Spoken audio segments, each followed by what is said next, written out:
दोस्तों, हमारे चैनल को सब्सक्राइब करें, लाइक करें। मन में कोई सवाल हो तो हमारे कमेंट बॉक्स में कमेंट करके पूछ सकते हैं। तो चलिए रुख करते हैं खबर की तरफ। अपने 1 दिवसीय दौरे पर कन्नौज पहुंचे डिप्टी सीएम केशव प्रसाद मौर्य ने समाजवादी पार्टी को समाप्तवादी पार्टी करार दिया है। उन्होंने भाजपा प्रदेश अध्यक्ष बनने पर एमएलसी भूपेंद्र चौधरी को बधाई दी और उम्मीद जताई कि उनके नेतृत्व में 2024 के लोकसभा चुनाव में भाजपा प्रदेश की सभी 80 सीटें जीतेगी। भाजपा को मां बताते हुए उन्होंने कहा कि हम सब पार्टी को मां मानकर बिना लालच और भेदभाव के उसकी सेवा करते हैं। वीओ सुबह कन्नौज पहुंचे डिप्टी सीएम केशव प्रसाद मौर्य ने सबसे पहले पार्टी कार्यकर्ताओं के साथ बैठक की।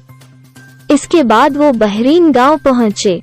यहां के कंपोजिट विद्यालय, पंचायत घर, आंगनबाड़ी केंद्र का डिप्टी सीएम ने गहनता से निरीक्षण किया। जिले के सहजेपुर के गौ आश्रय स्थल पर पहुंच डिप्टी सीएम ने गौवंशों को गुड़ चना खिलाया। यहां उन्होंने चारे और गौवंशों की बीमारी पर भी चर्चा की। तिरवा के निर्माणाधीन पैरामेडिकल कॉलेज का निरीक्षण कर निर्माण जल्द पूरा कराने के निर्देश भी दिए। सर्किट हाउस में देर शाम पत्रकारों से बात करते हुए उन्होंने कहा कि विकास के मामले में समाजवादी पार्टी समाप्तवादी पार्टी बनती जा रही है। जनता की अदालत में फैसला होता है कि कौन अच्छा काम करता है। 2022 के जनादेश ने सपा के दावों को झूठा करार दिया है। उन्होंने कहा कि 2024 में हम 80 सीटें जीतेंगे, अच्छा काम करेंगे तो फिर जीतेंगे। डिप्टी सीएम ने कहा कि सपा का भविष्य प्रदेश में नहीं पूरे देश में समाप्त हो जाएगा। सरकार से ऊपर संगठन वाले बयान पर कहा कि हम सब संगठन के कार्यकर्ता है। हमारी पार्टी चुनाव के लिए काम नहीं करती, सेवा भाव से काम करती है।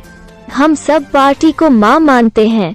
दिल्ली में आम आदमी पार्टी के सरकार गिराने की कोशिश करने का आरोप भाजपा पर लगने के सवाल पर उन्होंने कहा कि केजरीवाल के आरोप बेबुनियाद हैं। अपने डिप्टी सीएम को बचाने के लिए आप झूठे आरोप लगा रही है। अन्ना हजारे के साथ भ्रष्टाचार की लड़ाई लड़कर आए थे केजरीवाल, अब खुद भ्रष्टाचार करने वालों के संरक्षक बन गए हैं।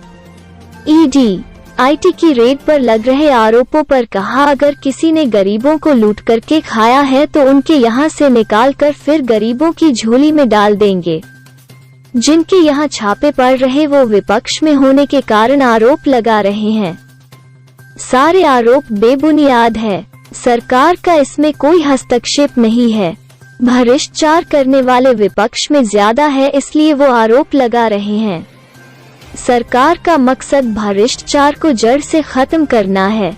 स्वास्थ्य सेवाओं की बदहाली पर कहा कि स्वास्थ्य विभाग में जो आउटसोर्सिंग कंपनी व्यवस्थाएं देखती थी वो बदल गई हैं, इसलिए कुछ अव्यवस्था हुई है, लेकिन जल्द ही सभी अव्यवस्थाएं दूर होंगी। शिक्षा व्यवस्था पर कहा, आज प्राथमिक विद्यालय की बच्चे भी कॉन्वेंट की तरह दिखते हैं। भविष्य में ऐसा होगा कि लोग कॉन्वेंट से बच्चे हटाकर प्राथमिक में भेजेंगे। चहुमुखी विकास हमारी सरकार की पहली मंशा है। अगली बार जब हम बैठेंगे तब तक कन्नौज की हर विकास योजना तेज गति से आगे बढ़ेगी। उन्होंने कन्नौज को विकास, पर्यटन, शिक्षा और स्वास्थ्य सहित सभी विकास योजनाओं में सबसे आगे रखने की बात कही। डिप्टी सीएम का कहना है कि कन्नौज से एक संदेश पूरे प्रदेश में जाए। कन्नौज पर्यटन से लेकर हर क्षेत्र में आगे होगा। किसानों की हर समस्या का समाधान होगा। विश्वास जताया कि हर क्षेत्र में कन्नौज आगे होगा। विकास का लक्ष्य कन्नौज में 100% पूरा होगा। पूर्ववर्ती सरकार गरीबों का उपहास उड़ाती थी। इस सरकार में सबका विश्व, सबको सम्मान के साथ सब आगे बढ़ रहे हैं। Bite Keshav Prasad Maurya, deputy CM Uttar Pradesh. हारून संपादक की रिपोर्ट। नया किया, जिस काम को आपने विशेष तौर से करके प्रदेश के अंदर एक स्थान अर्जित किया होगा, और देश के अंदर भी एक संदेश देने वाला बने। किसी ने कुछ किया होगा, कई बार बहुत सारे प्रतिभाशाली अधिकारी होते हैं, उन्होंने कुछ अच्छा किया है, नया किया है, तो दूसरे को बताने लायक मुझे भी जानकारी हो जाएगी। मुख्यमंत्री जी को भी मैं बता पाऊंगा कि हाँ मैं कन्नौज गया तो वहाँ के अधिकारियों ने ऐसा किया, क्योंकि विभागवार समीक्षा होती है तो उसमें पूछताछ होती है, कमी क्या वो तो पूछेंगे, कुछ जो पूछा है तो बिंदु है हमारे पास। लेकिन आप में से कोई ऐसा अपने विभाग के माध्यम से जिसको लगता है कि हमने कुछ यूनिक किया, अच्छा किया, अलग किया है, इसका एक अलग परिणाम हो सकता है, तो उसमें से कोई संक्षेप में किसी को लगता है